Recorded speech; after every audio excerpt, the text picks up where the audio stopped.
Hello, Steve Thompson here again from Digital City at Teesside University.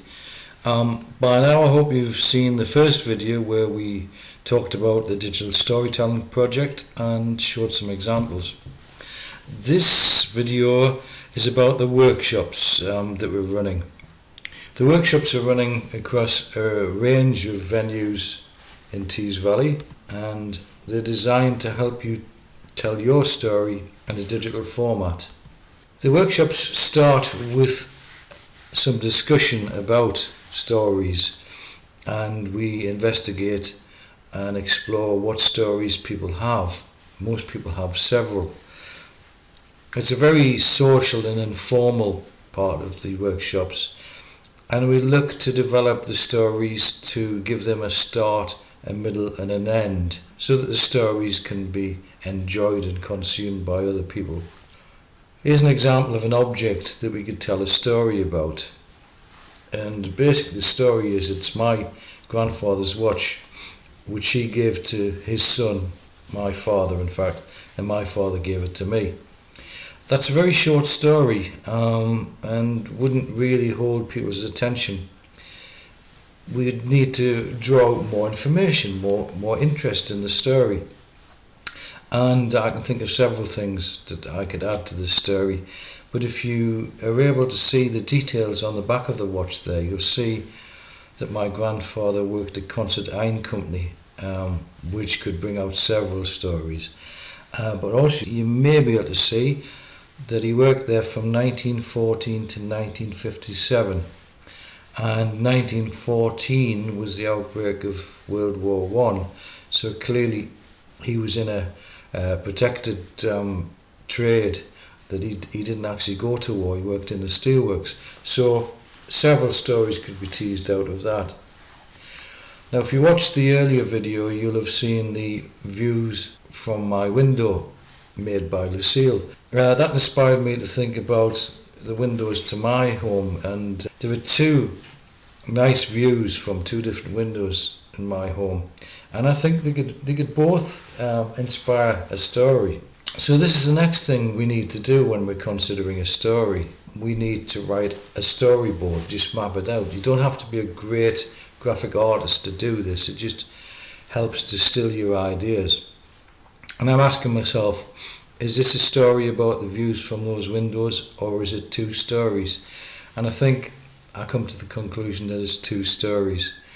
And the picture to the left of the window, you can't quite see it, but it's very clearly there's a long and winding road there that somewhat intrigued me. And one day I took an adventurous drive along that road to see where it would take me. And I did come to something rather interesting, which would make an interesting digital story. So what I've done in this mapping out of the story, I've outlined the way I think the story would develop, so that it does indeed have a start, a middle and an end. And I've listed the assets I feel I'm going to need. I need some information from the internet.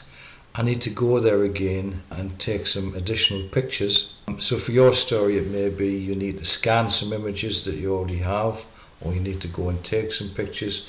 But planning your story like this will make it easier to put together. Another thing about story structure is we want to engage our listeners.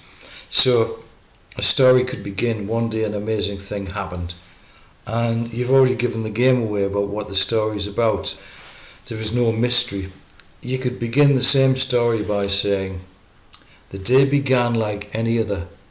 How could I know what was about to happen? Now there's an air of mystery that will intrigue your listeners and draw them into the story. So sometimes it's the same story, we tell it in a slightly different way to engage our listeners. And there's lots of potential subjects for stories: a place, a person, an object, etc., etc. And lots of people have stories to tell. They don't often realise they do, but we can help draw out those stories in these workshops. This is the other things we need to think about. What is your story about? Do you want to work with other people to develop a story? Personally, I think the best digital stories or personal stories, but you can work with other people. And what form will it take? Will it be pictures and text, or pictures and audio, i.e. your voice?